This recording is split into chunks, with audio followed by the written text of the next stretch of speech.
بسم اللہ الرحمن الرحیم. مہتاب حیدر ایک نئے ایپیسوڈ کے ساتھ آپ کی خدمت میں حاضر ہے. آج جس موضوع پہ میں نے بات کرنی ہے وہ prime minister Imran Khan vote of confidence حاصل کرنے کے بعد اور پی ڈی ایم جب اپنی پولیٹیکل سٹریم بالکل ختم کر چکی ہے تو پرائم منسٹر یہ کہہ رہے ہیں کہ ان کی سیکنڈ اننگز شروع ہو چکی ہے اور جو باقی 2.5 سال اس حکومت کے باقی ہیں اس میں انہوں نے بہتر پرفارم کرنا ہے. اور بہتر پرفارم کرنے کے لیے ضروری ہے کہ وہ کابینہ کے اندر بنیادی تبدیلیاں لے کر آئیں. اب دیکھنا یہ ہے کہ ان تبدیلیوں میں کون سے منسٹرز کے پورٹ فولیوز چینج کیے جاتے ہیں اور کون سے منسٹرز کو کابینہ سے فارغ کیا جاتا ہے. آپ کو میں سب سے پہلے بتاؤں کہ ایک تو ڈاکٹر عبدالحفیظ شیخ صاحب چونکہ وہ سینٹ کی جو نشست ہے وہ ہار گئے ہیں. ایک تو ان کو اگر کابینہ کے اندر چونکہ پرائم منسٹر نے یہ فیصلہ کیا ہے کہ ان کو کابینہ کے اندر رکھنا ہے تو ان کو ایز اے ایڈوائزر رکھا جائے گا. اب انہیں جو ایز اے ایڈوائزر رکھا جائے گا اس کی جو ڈیٹ بنتی ہے وہ 11 جون بنتی ہے. تو 11 جون سے پہلے ان کا پورٹ فولیو جو ہے وہ چینج کیا جائے گا. اور اگر اس مرحلے میں کابینہ کے اندر تبدیلیاں لائی جاتی ہیں تو اس بات کے قوی امکان ہے کہ ان کو ایڈوائزر بنا دیا جائے گا. اب یہ $100 ملین کویسچن ہے کہ اگر ان کو ایڈوائزر بنایا جائے گا تو کیا prime minister ministry of finance کا عہدہ اپنے پاس رکھیں گے یا اپنی کابینہ میں سے کسی کو یہ عہدہ دیں گے. تو دو اس کے لیے بڑے ہاٹ کنٹینڈرز ہیں جس میں ایک تو اسد عمر صاحب ہیں. ان کے بارے میں کہا جا رہا ہے کہ شاید ان کا پورٹ فولیو چینج کر کے ان کو منسٹر آف فائنانس لگا دیا جائے. یا دوسرے جو ہے وہ حماد اظہر صاحب ہیں جو کہ اس ٹائم منسٹری آف انڈسٹریز کو دیکھ رہے ہیں اور اس کے ساتھ ساتھ FATF کی جو چیزیں ہیں ان کو بھی وہی لک آفٹر کر رہے ہیں. تو اب دیکھنا یہ ہے کہ پرائم منسٹر نے اس کے بارے میں حتمی طور پہ کیا فیصلہ کریں گے.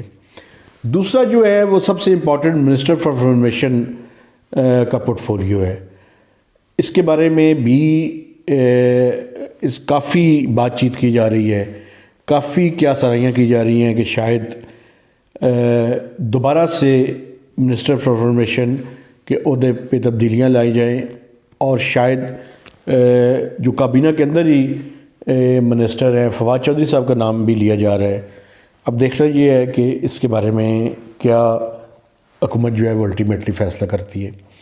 اس کے علاوہ اور بھی پورٹ فولیوز ہیں جن کے بارے میں پرائم منسٹر فیصلہ کریں گے اور امید یہ کی جا رہی ہے کہ آئندہ چند دنوں میں کابینہ کے اندر یہ تبدیلیاں کی جائیں گی.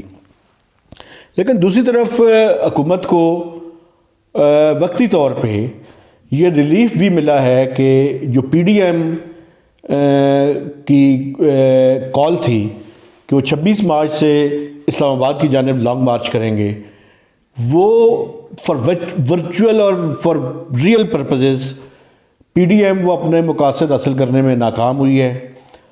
اور پیپلز پارٹی نے اس بات پہ پی ڈی ایم کی جو باقی جماعتیں تھیں ان کے ساتھ اتفاق کرنے سے انکار کیا کہ وہ استعفے جو ہے وہ دیں گے.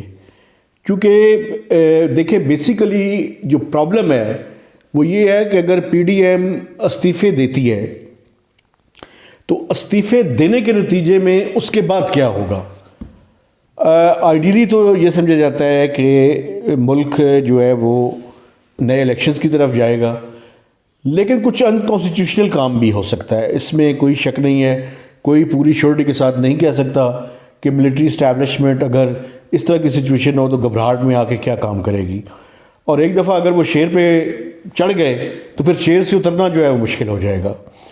تو یہ ساری چیزیں ہیں جن کو سامنے رکھ کے پی ڈی ایم کو ایک نئی اسٹریٹجی کے ساتھ اور خاص کر مولانا فضل الرحمان صاحب کو اور PMLN کو ایک نئی اسٹریٹجی کے ساتھ آنا پڑے گا. ایک ایسی اسٹریٹجی کہ جس کے تحت ملک کانسٹیٹیوشن کا جو راستہ ہے اسی میں رہے, اس سے وہ ڈیریل نہ ہو, اور ساتھ ساتھ جو ادارے ہیں اور جو ووٹ کو عزت دو والا نعرہ ہے اس پہ بھی وہ آگے بڑھ سکیں.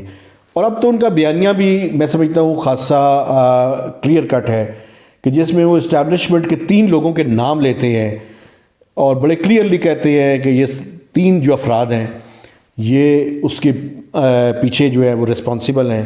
اور میاں نواز شریف نے تو بالکل کلیئر کٹ اپنا جو ہے وہ پیغام دے دیا ہے. اور دوسری طرف پیپلز پارٹی کی بھی ایک اور جو ہے وہ خواہش ہے,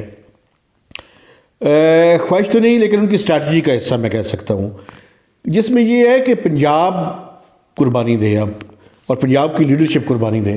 لیکن میں سمجھتا ہوں کہ ہمیں لاشوں کی سیاست سے گریز کرنا چاہیے. ہمارے پہلے ہی بہت سے پولیٹیشنز جس میں بے نظیر بھٹو صاحبہ جیسی اور ذوالفقار علی بھٹو صاحب جیسے میں سمجھتا ہوں کہ بڑے ویژنری لوگ اس جنگ میں میں سمجھتا ہوں ہم کھو چکے ہیں.